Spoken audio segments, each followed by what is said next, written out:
Well, Chicago Wolves are battling hard for a playoff spot in the Central Division with a tenuous 6 point cushion on fourth place Rockford for that final playoff spot. The Wolves continue to roll without star defenseman Scott Morrow. Scott, of course, up with the Carolina Hurricanes, and they'll be looking for other members of the team to step up after going 4-5-1 in their last 10. Joining us to talk about this and more, stormTRacker's Chicago Wolves insider, Andrew Rinaldi. Hey, Andrew, how's it going? It's going pretty good, Tom. Thanks again for having me on.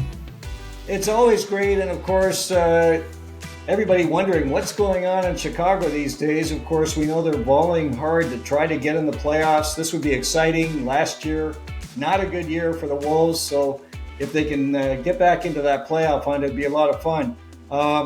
What's been happening? 4-5-1? Not the best. Yeah, it's been as with as you expect with the young team at this level, it's been this month's been a bit of a roller coaster. They started off on the road, tough venue down in Texas, leading team in the division, dropped a couple out there. Then they came home and looked really good against likes of Manitoba, shut out Texas in All-State.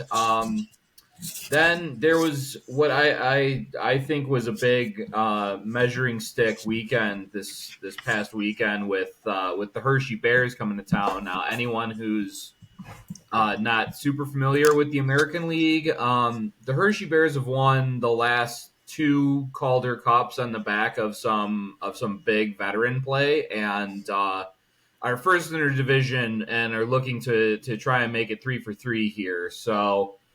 The Wolves kind of got beat up a little bit by those Bears, and it's for all the progress that's been made by a lot of these youngsters this season here, it was kind of like we like what we see, but there's still like this gap that's between the rest of the roster and the cream of the crop, to say. So that's not necessarily, I would say, indictment of anything wrong going on in Chicago. I think it's just Hershey's got the oldest team in the league by average age. Yes. So when you have a team that relies on a lot of play from its rookies going up against a team like that, it's just not really an expected result in the manner that it happened, but not really shocking either. So ups and downs. It's the way that the season's been. You got some good, you got some bad, but you keep moving forward. Yeah, and I think last month we were talking about some outstanding play that the Wolves have been delivering, and we're going to expect that, as you say, with the younger players and so on. But, they do have some veterans, and this is one of the areas that I think they're really going to be looking for, strength as they battle for these playoffs. And in particular, I'm looking at the goaltending. So you've got Spencer Martin. He's been getting it done. He's got a 2.28 goals against average, 911 save percentage. So he's 16, 6-3. He's getting it done for sure. But Dustin Tokarski, now that's an interesting one because he has historically been lights out in the American Hockey League. And I noticed his save percentage is under 900. That's kind of surprising to me. And of course, Ruslan Khazheyev has been filling in as well and continuing his development. What's going on with the goaltending? Yeah, I feel like some of it is just the kind of the three goaltender system that they're running with the Wolves. So I mean, I think it's pretty clear at this point that Martin is the go-to number one. Yeah. And then Tokarski, when he came in, when Martin was first called up, I think he came in November and, like you said, was lights out. I think he had 2 shutouts in his first 2 games and was incredible to start. So much so that Carolina was like, "Hey, let's pull him up here and send Spence back down." Kind of gave him a little more flexibility with the roster there as well. But ever since being reassigned, I feel like it's been a matter of rhythm. It's been a matter of just not getting as much ice time in the crease, and I think the same could be said about Khazheyev because again, it's already tough for a 19-year-old in this league to Yeah. tend the pipe against some of these shooters, especially like you got Hershey going in, and I noticed that there was definitely some rebound control issues for the youngster. But that's because these guys in Hershey have been playing pro hockey, some of them for the last 7, 8 years, and Okay. know exactly where to put the puck to where if it's not going to go into the net, it's going to create a chance for their guy that's crashing on the other wing. So I think some of it's a rhythm for the number 2 and 3 Okay. number 2 and 3 netminders there, but I think Spence is as good as it gets in this league, and when you have that kind of option in net, I think it helps out the squad in front of him so much. I think he's got that kind of swagger that really kind of leads off into the rest of the lineup as well. So. He was unavailable for this past weekend. I think he got Oh, a little dinged up in Thursday's game and then welcomed his son to the world. So team kind of gave him some time off there, but I don't think it's anything that should hamper him long term. I think it's just kind of the nature of the beast here. well, yeah. I mean, he's definitely going to be key. They'll be looking for some rock solid goaltending, and of course, they're seeing that with the parent club right now because, of course, Freddie Anderson and Pyotr Kochetkov are lights out these days. So, if they want any kind of indication of what they should be doing, that's probably a good place to take a look. A couple of other things. Standout, of course, working hard with Ruslan Khazheyev. You said he was 19, of course, when he came over. A lot of folks wondering about Ruslan. I've had some questions on other podcasts about Ruslan, how he's doing. How do you think he's progressing? I think he's coming. He's steadily he's coming along, and it's again a hard kind of measuring stick against a team like Hershey over this past weekend. But I think one of his last starts against Milwaukee was one of his I think his best start of the season. He looked Okay. in control of the game, and it's he's only going to get better with playing time. And I think in between the Hershey game and the Milwaukee game, I think he got kind of lit up once. And Mhm. young goaltender in this league, you're gonna look good one night. Next night, you might give up a couple, and it's no one.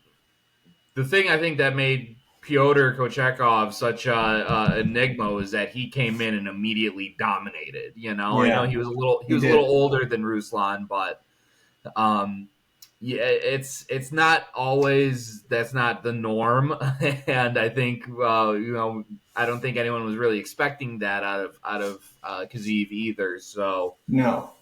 it's just gonna like I said, progression with more games and just more comfort in that net, and I think it's this season is more just kind of exposing him to this pro Right. game, kind of getting him familiar with Stan, with the team, and just kind of getting him get that progression started more so than expecting any real tangible competition from him, and at least in terms of the standings. But yeah, I've liked where he's grown more and more. I mentioned the rebounds in the Hershey game, stuff that Right. can get cleaned up, but no 20-year-old goaltender is going to be that lights out. So yeah, I've liked what I've seen, Good. and it just tells me I think down the line he's going to be a big factor in this team and hopefully in this organization. Yeah, and the luxury they have, of course, having two veterans alongside Ruslan gives him, it's great mentoring for him. Mm-hmm. And the other thing, and we've talked about this before, a 19-year-old coming to North America, it's a new country, new situation. He hadn't really played much in the pro ranks at all, so he's really cutting his teeth. And and again, he's got the athleticism, he's got the size, he's got everything you need to be an excellent goaltender. So, yeah, I'm kind of like you. I think next year he's going to play a lot more. I think they're just kind of bringing him along nicely. give them a taste. Continue the mentoring, continue the teaching, and I think it's going to be a great one. I can see a day, frankly, where at some point we have Piotr and we have Ruslan Khazheyev, and boy, wouldn't that be something? These would be two amazing goaltenders. So yeah, now Hershey, just for fans' sake, Washington Capitals farm team. Yep. I thought they Yep. were, yeah. So Yep. yeah, I mean, you got the Caps dominating the NHL, and you got Hershey, of course, doing very well. And credit to the Washington Capitals organization from top to bottom, for sure. And they've been developing some great players over the years. So no surprise they're in the mix. Let's talk about the defense corps for a minute. Now, we did off the top. I mentioned that, of course, Scott Morrow was up with the Hurricanes. Playing very well. Gosh, 4 games, 3 points, doing very well. +4, looking the part for sure, and making a hard decision for the Canes to pull him out as Dmitry Orlov returned. But he's clearly a huge part of the success of this Chicago team so far. What are you thinking with the loss of him so far, and who's going to maybe fill the void? Yeah, it was definitely felt over the weekend against a squad like Hershey. You really miss Scott's ability to move the puck in transition, get him moving from defense to offense, and it just that those extra seconds, minutes of pressure when you're in your own zone, kind of scrambling against the attack. It wears you down. And in both of those Hershey games, you saw a lot of breakdowns in that second period. Particularly, I think they were outscored 6-0 between both second frames over the weekend, so it wasn't great. And I think that was a big symptom of kind of the floor kind of coming out from underneath their feet. But I've said this many times. It almost feels like a cliche at this point. No one in the American League is going to feel bad for you because You said your that. star player got pulled up. Like, that's great. They just had their star player called up. Their goalie just got called up. Like, no one cares. So I think, you're going to see a lot more opportunities for guys like Dominic Fensore, for Ronan Seeley, Charles Alexis Legault, Alexei Hemosalmi, seeing some power play time. He had an absolute He had a nice goal. Yeah, he had a beautiful goal. I saw that. Yeah. Yes. So I think, it's not necessarily just going to be like, okay, we're going to lean more on this guy. It's going to be, all right, everyone's going to have little extra opportunities with that absence in the lineup. And, maybe someone reaches out and grabs it and takes it. I've really liked Fensore's game. Yes. But tonight he's going to be on the second pairing with Charles Alexis Legault. I love that line. And we'll see where who can grab the momentum with the extra ice time. So who's on the top pairing right now? Right now it's Riley Stillman and Seeley. Okay, now Stillman's an interesting story. Of course, he had that serious skate injury and then came right down and started playing for the Wolves. I mean, that's a guy that really, he's committed to his craft for sure, and didn't miss a beat. How's Riley been doing? Well, that first game against Hershey, I want to say maybe 5 minutes in, he absolutely hammered a bear at the blue line, like classic Scott Stevens style hit.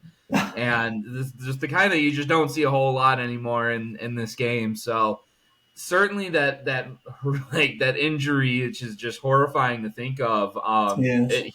He's not scared of going out there and giving it his all still. So it's just a one of those stories that kind of gets your skin crawling a little bit. Yeah, but for sure. he's got the bubble on, and in my younger years, I would never would have been caught dead wearing a bubble, but now I'm as I've gotten older and seen some nasty accidents in beer league, I think he's doing it the right way. So Yeah. yes, he hasn't really missed a beat since taking that skate to the face. Well, you mentioned Dominic Fensore and, of course, Charles Alexis Legault, and there's a lot of Carolina Hurricanes fans who are very high on Charles Alexis Legault. I'm one of them. He's again, first year pro, cutting his teeth. He's going to have his ups and downs, and I think we've seen some of that this year. But he certainly has created a chemistry with Dominic Pensori, and those two guys together, boy, they're out there and doing some heavy lifting. And one of the things about Dom, and I'm kind of saying his praises over and over again. I think he's a guy that just looks the part on the ice, even though he's not a big player. But boy, he has been something else shorthanded this year. Man, he's got 3 shorthanded goals and 5 shorthanded points to lead the AHL Blue Liners in that category. He's really something. Yeah, I think people don't really expect that from a defenseman, but it's you're not really familiar with Fensori's game if that's the case. He flies around like a rocket out there, and I think sometimes with that that little bit of extra space, someone might be caught napping on a line change, and all of a sudden he's joining the rush, and by the time the reinforcements back on the ice, it's in the back of the net. So that doesn't. He's that kind of dynamic talent is kind of indicative of what he brings to this team, and it shows that losing Morrow obviously is huge. Let's be real. Most Yeah, sure. organizations, this guy would probably already be pretty solidly on an NHL roster.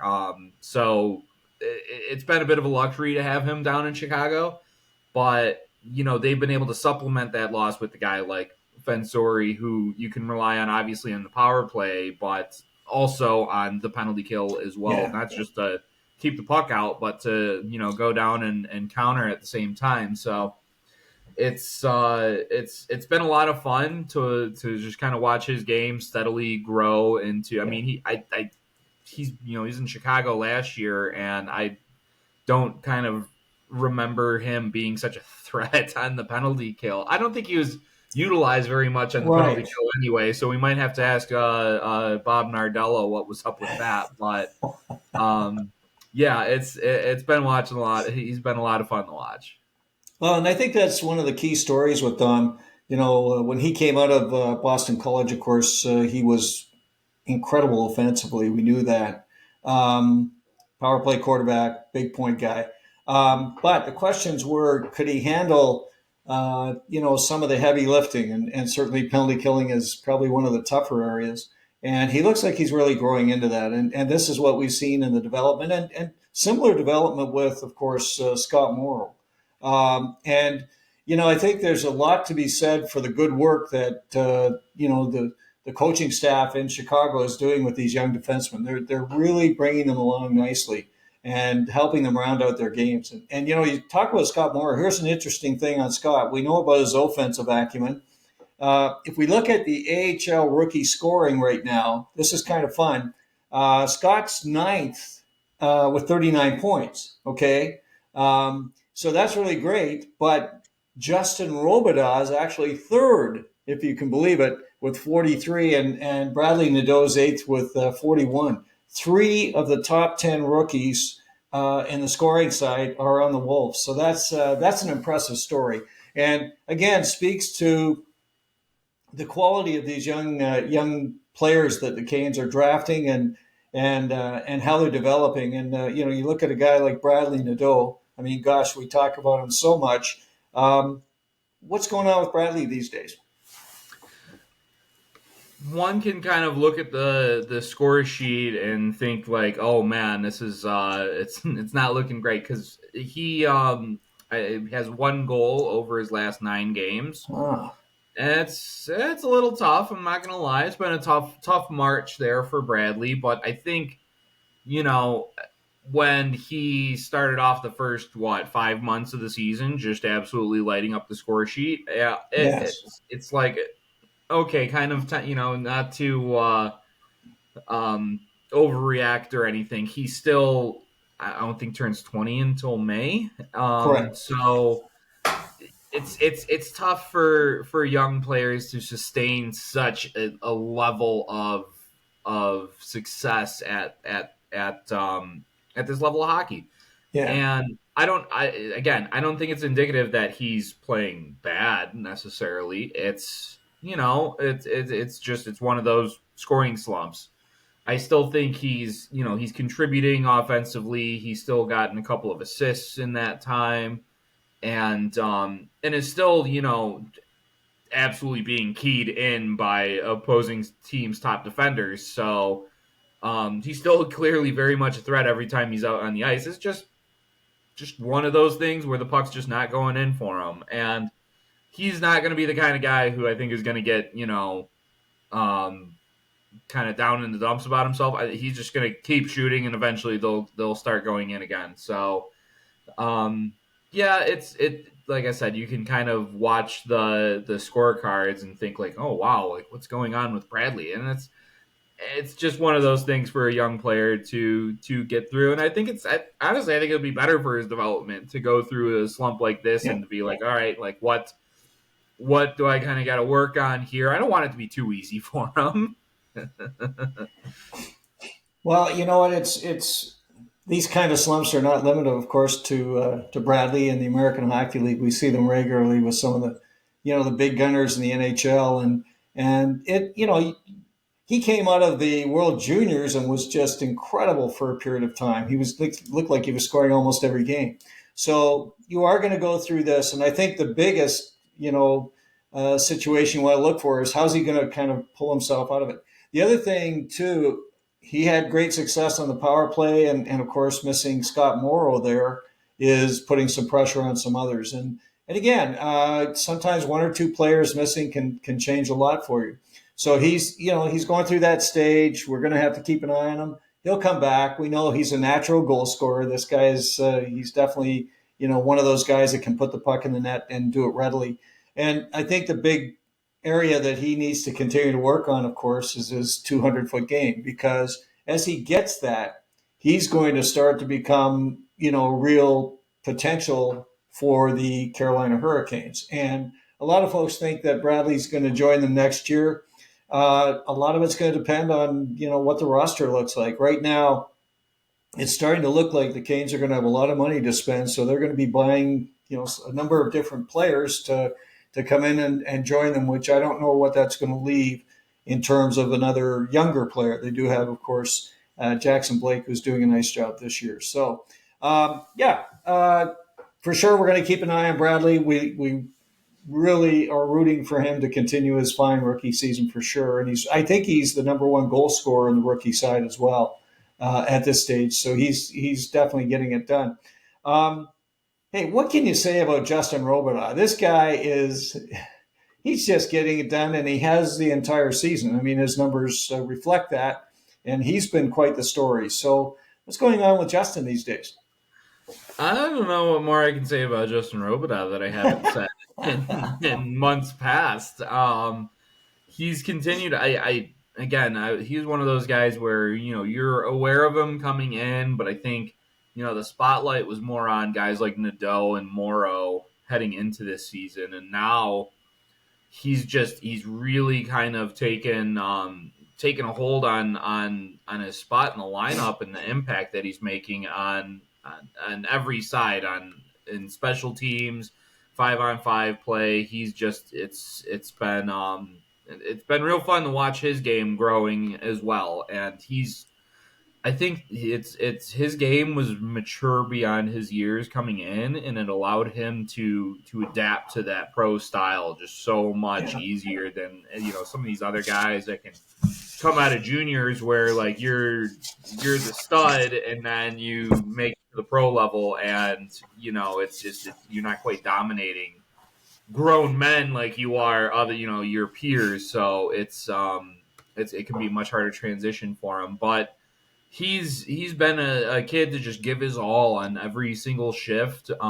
Whether he's got the puck on his stick, or whether Yeah. he's chasing it down on the forecheck, or killing penalties. It's you never question his effort on the ice, and that's just an awesome thing to say about a young kid that's making his professional debut this year. And because you can always kind of tweak the other things, right? But if you don't have the heart Yes. to get into it, then then you're left with another Dominic Bach who's banished off to Germany. Dominic Bach. I It's haven't just heard that name for a while. oh man, the nightmares of him. That kid had all the talent in the world, He but did. it's a breath of fresh air to see that coming out of a kid like Robidas. And um, again, it's just his tenacity, getting after the puck, getting it to his teammates, and going to the net hard. For he's not the biggest guy in the world, right? I think we all recognize that. Like he's I think listed 5'8", 180 off the top of my He head. is So 5'8" and 180. He is one stocky guy. yeah, exactly. Yeah. Yeah. So with that low center of gravity, he can Yes. really take that puck to the net and just create chaos for the other side. And you're seeing the effort rewarded on the score sheet as well. It's yeah, I think he's having just the kind of the setup in Chicago where he wasn't the number one guy, I don't think, coming in, but No. he's kind of planted himself and worked his way up to that top line, to that. Not I don't know if he's the number one option on the team, but I don't think he cares. I think he's just going to roll his sleeves up and get to work every night, and the numbers speak for themselves at this point. Yeah, and a couple of things. When he was in junior, of course, with Valdor, he had some big numbers. So Mm-hmm. I mean, he does have a natural offensive ability, and he's been showing that. And I think we've seen a number of his goals. I mean, beautiful shots and getting in there, making things happen, going in where the action is. And the Canes have no reluctance at all to bring in smaller players, as we've seen with the likes of Seth Jarvis and now, of course, Logan Stankoven. And I think again, you earn the right. And if you're working hard out there and you're getting your space and you're getting your opportunities, you're going to see the Hurricanes someday. And I think he's a guy that very much has a future with the Hurricanes, and look forward to it. And again, last year in the East Coast League, this year his first year in the AHL, and he's definitely looking the part for the Wolves. And we'll see how he goes down this stretch run. And this is going to be interesting for a lot of the players on the roster because the younger guys. This is when it's almost playoff hockey now. So we're down to that stage where each and every game is critical. And again, they're this is going to be quite an experience for them. Now they do have another guy that I really like, and who I think has been playing quite nicely, and he brings that veteran side. And he said something when he came back to Chicago from playing with the Hurricanes for a while and did a nice job with the Canes. I'm talking about Juha Jaaska. Jaaska said the next dream is to be an NHL player and know you're going to stay there. I know this is really good for me to be in Chicago. The game is so hard up there, so I need to get way better. And this is the perfect spot to develop my game with this group and these guys. And he's a guy that brings it every night. He's showing some interesting offensive, capability that I'm not sure a lot of us were aware of. But boy, I see the highlights regularly, and he seems to be showing up a lot. And he's another guy that he plays that Rod Brindamore style. He's out there working hard. He's got a solid 200-foot game. What can we expect from Juha Jaaska? Exactly what you've been saying right there, and I think he's kind of like a beefed up Robida. He's responsible on every end of the ice, special teams, on power play, penalty kill. You know what you're getting from him every single night, whether he puts up 3 points or whether he puts up zero. He's going to be contributing one way or another to your team's success, and you're going to need him to win, whether he is scoring or not. And I think for Jaaska, it's just a matter of time, matter of opportunity, and right, he's gonna just continue to put his head down, get to work, and continue to get better every night. I think he's got the right mindset, he's got the right situation in Chicago, and fans have seen in Carolina what he, when he's come up and he's done whatever was asked of him to do, and it's just been more of the same in Chicago. And all it is, some of these guys just kind of need that opportunity to Yeah. kind of open. I think earlier this season he had his opportunity, kind of impress the coaching staff in Carolina. Because sometimes you think you know a guy and then you see him a little more and you're like, all right, we really like what we have here, and it's just a matter of it's a really good roster up in Carolina. So a guy like Jaaska is down here in Yes. Chicago. So it's hopefully it's not a matter of an injury or anything like that, but if that's what just kind of happens to be because of the nature of the game and all Yeah. that, then I have every confidence in my mind that Jaaska would be able to come in to perform at the same level that we've come to expect from him at this point. And it's only been about 40 odd so games in Chicago, but he's quickly become a fan favorite because of those aspects of his game, and just like I said of Robidas, his tenacity, just Yeah. with the puck, without the puck, just tough to play against. I think that's like it's a quality I think you hear a lot, and it's tough to explain, but you see it a lot from these veteran players. You see it being described about them a lot, Yes. about being tough to play against, and Yes. it's just the little details to a game that maybe a 20, 21 year old might not fully grasp, but a guy like Jaaska has been playing pro hockey over in Right. Finland, come over here, has made a seamless transition, and is just I'm trying to clean it up, but an absolute pain in the what to play with. So, um, Yes. just it's just a matter of when that door opens for him. Well, that's great, and as we talked at the outset, some of the veterans are going to be critical Mm-hmm. as they kind of navigate through this. We talked about the goaltenders, of course, Spencer Martin and Dustin Tokarski. We've got some defensemen who've got a lot of experience. Riley Stillman's there. You've got Joakim Ryan. I don't know where Ty Smith is these days. He hasn't been playing for a while. Is he injured right now? Yes. Yep. Okay. Yeah, he's Is been a he little due banged up. back this year, or do you know if he's going to come back? I it's hard getting injury information Okay. out of these guys. For fans who aren't aware,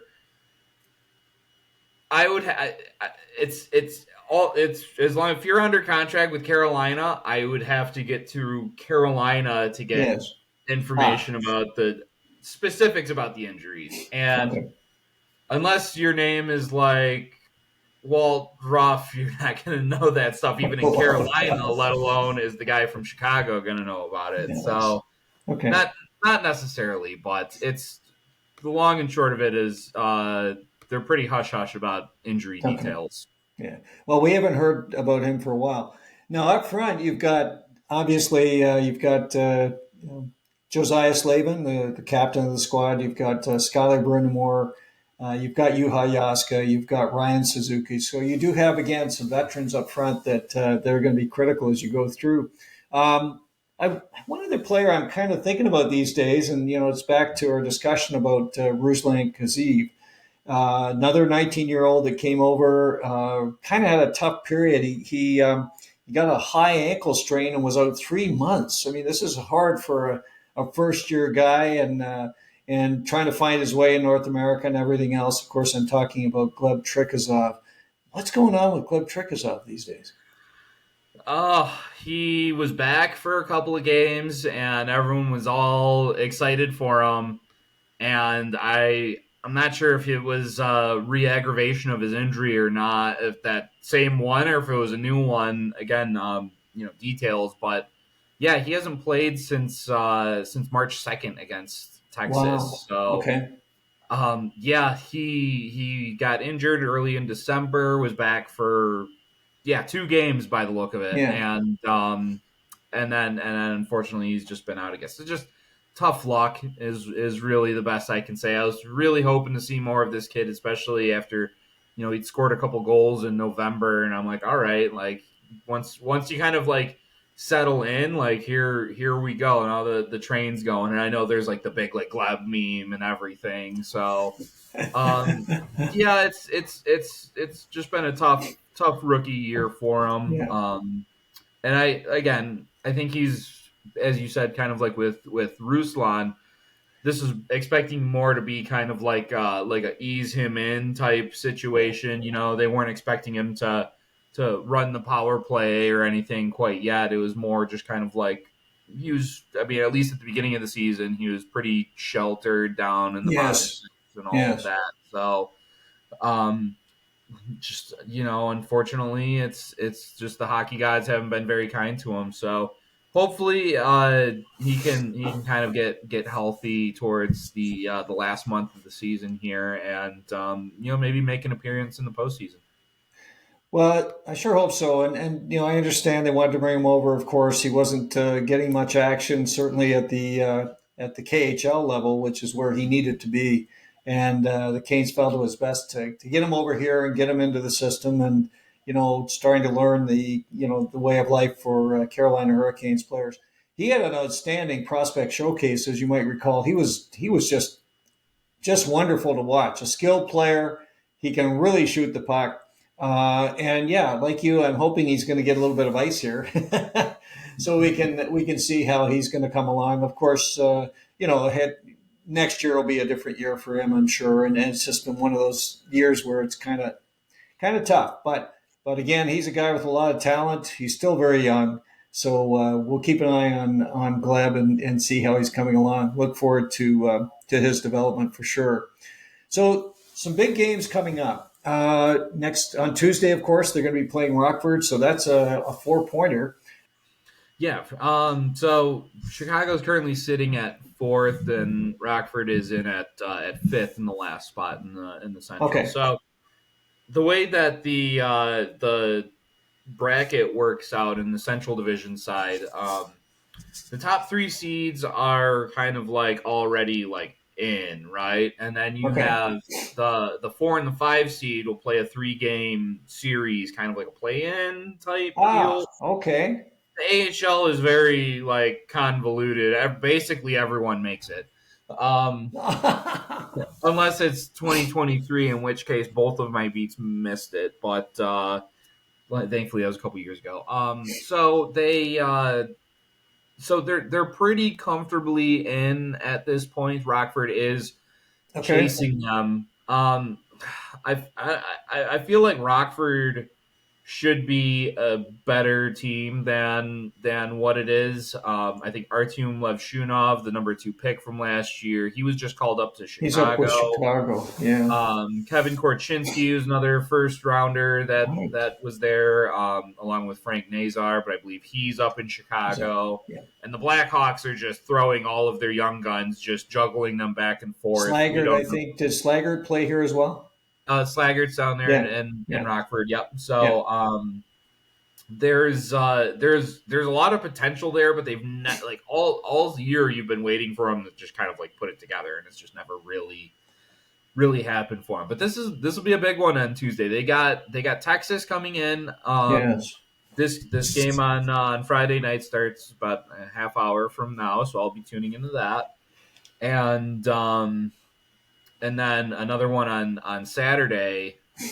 So, and that's huge. Like I said earlier, Texas is first in the division, seemingly forever. Logan Stankoven was there, his former Cane. It was down in Texas last year, but That's right. And he was rookie of the year, as it turns out. Yes. yeah, and yeah, him and Maverick Bork. I don't know, they're putting something in the water in Texas because they lose those two studs and they're still really good. Um, but it's big. Like I said, this is kind of like another one of those measuring sticks. You kind of you kind of took the belt last weekend against Hershey, so this is an opportunity to you're back in your division, spin it around. Obviously, the Rockford game kind of has a bit more weight to it with with a Yeah. little more playoff implications, but Yes. we'll see because they're kind of in. I wouldn't say that they're necessarily in danger because luckily for Rockford, Iowa and Manitoba are some of the worst hockey teams I've ever seen that are chasing them for that last playoff spot. Okay. So yeah, it's the Central Division's kind of it's there's been some tough teams to watch in these beats, but they so in that case when you know kind of that you're probably going to be seeing this team in the postseason for a 3-game series, like Yeah.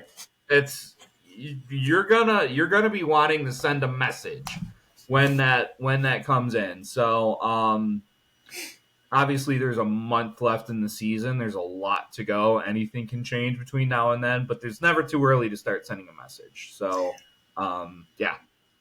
Yeah, it's definitely this series of games. And thanks for clarity on the playoffs. It's hard to kind of get your arms around that. I read several different things and tried to figure it out, and it's a little bit It's challenging. a So lot. It's a yeah, lot. so yeah, thanks for doing that for sure, Mm-hmm. Andrew. And hopefully, folks will understand how it all plays out. And as you say, it's the fourth and fifth will be going into a The three. It's a best of three. Yeah. yeah, for the 4 or 5 series. Not to Would- cut you off there, but if anyone is ever curious on the AHL.com, there's a wonderful resource that helps wrap your mind around it called the Playoff Primer. Right. It gives you magic numbers. It gives you, strength of schedule, who's coming up that each team's going to be playing against, and it's absolutely wonderful to keep it all organized. It's got the bracket. It's like well, if the playoffs started today, here's what it would look like, and it's overwhelming at first. Thankfully, I've Yeah, got a couple years of it of is understanding overwhelming. this. I blame COVID. COVID ruined the whole thing. Now everyone's in the playoffs, and it's a mess. But it's also a lot of fun. Last year, I remember I think Tucson was like the number 2 seed, going up against Calgary, who had Dustin Wolf on the other side. Ah, Calgary was a great roster, but they had Dustin Wolf, 3-game series. All you need is 2 wins. hot goalie. Yeah. And then exactly, it blows your bracket up. March Madness all over again. Well, that's really interesting for sure. And so I have to say I prefer the wild card style that the NHL deploys. It's a little easier for me to follow. I do. But again, thanks for that clarity. Hey, as we wrap up, closing thoughts, Andrew. Yeah, it's I think kind of this as we've seen this month, kind of it being down and up and down again, that this is just kind of the rigors of a team that's still it's coming together for sure as now as we're several months in and we're just kind of heading down the home stretch here. But you can kind of measure up to again where you have like the best of the best, right? And then you Right. have a team like Chicago, and again, it's not to disparage any of the guys on the squad or anything, to not to say that the Calder Cup is still kind of a couple teams in front of them, but Yes. there's talent and fun on this roster that comes to play every single night, and it's been a treat to follow. And you're going to see more of these guys that return next year, and they're going to be even better. And it's I think this playoff stretch is going to be is just as important as any other in terms of development. I think that's a big reason why you see 24 teams in the AHL playoffs is because the organizations up top and the parent clubs of each of these affiliates understands that iron sharpens iron, pressure creates diamonds. Yes. These big games are going to kind of show your character, show you like what kind of players you really have in these Yeah. systems, and I think it goes a long way for your development. So after all of this, you got the biggest games of the year up in the NHL, obviously, and down here as well. This is where these kids are gonna get that first taste of like pro playoff action. Like you thought Yes. those last 60 games were tough. Now wait till they turn the intensity up a little bit. So Yes. I like where this team's headed. Sure, yeah, they're not Hershey, but there's a lot of, like I said, there's a lot of fun on the roster, and there's some big games coming up, and I'm excited to see kind of like when those stakes are raised and those chips are down, like who's going to be the hero. Yeah, for sure. And as I mentioned before, and I was talking about Scott Morrow, and I think it'd be great if he saw regular ice for the Wolves, and heading into the playoffs and in the playoffs, because he plays in all situations. And I think it would be another good experience for him as he prepares himself to join the Hurricanes, hopefully next year. Yeah, it's going to be exciting. We're going to watch closely what happens with the Wolves. A lot of these kids, they have a great pedigree, as you know, too, Andrew, that they've been in these roles for their teams in junior and college, wherever it's been. They've been go-to players. So, this is going to take that experience and move it to the next level for them, and that should be a lot of fun. So, as always, it's great talking Chicago Wolves with you, Andrew. Can you let everybody know where they can find you, please? Absolutely. So, my written work on the team can be found at the Calder Times. Our website covers AHL hockey all over the league, and you can also find me on. I'm still going to call it Twitter, or X, I guess, if you're into the new thing. Which is where I give, I give live tweets during the game, updates, opinions, memes, and I enjoy chatting with the fans and answering questions and just kind of being a part of the general community. I gotta say, when I first joined the beat, when Chicago first became the affiliate of the Carolina Hurricanes, like I cover a team in Illinois. I'm from Michigan. I had no idea the passion of the fans in North Carolina. I'm thinking, who cares about hockey in Carolina? So it was kind of very eye opening to connect with the community and to be involved in that way. So I'm always happy to answer questions or just to chat around with anyone who wants to reach out. That's great, Andrew. And as always, it's as I said, it's great fun to talk Chicago Wolves. For all of you who've been watching or listening, Andrew and I are very pleased you could join us today. If you like this episode, please press the like button. If you have questions or comments, or just want to say a few words about your thoughts on the Chicago Wolves or hockey in general, please put them in the comment section down below, and Andrew and I will try to get back to you just as quickly as possible. And again, for those of you who want to be alerted of future episodes of stormTRacker and future episodes of the Chicago Wolves Report, of course, please press the subscribe button and the bell, and we'll alert you as soon as those are available. Once again, Andrew and I thank you so much for joining us today, and look forward to getting together with you real soon, right here on stormTRacker.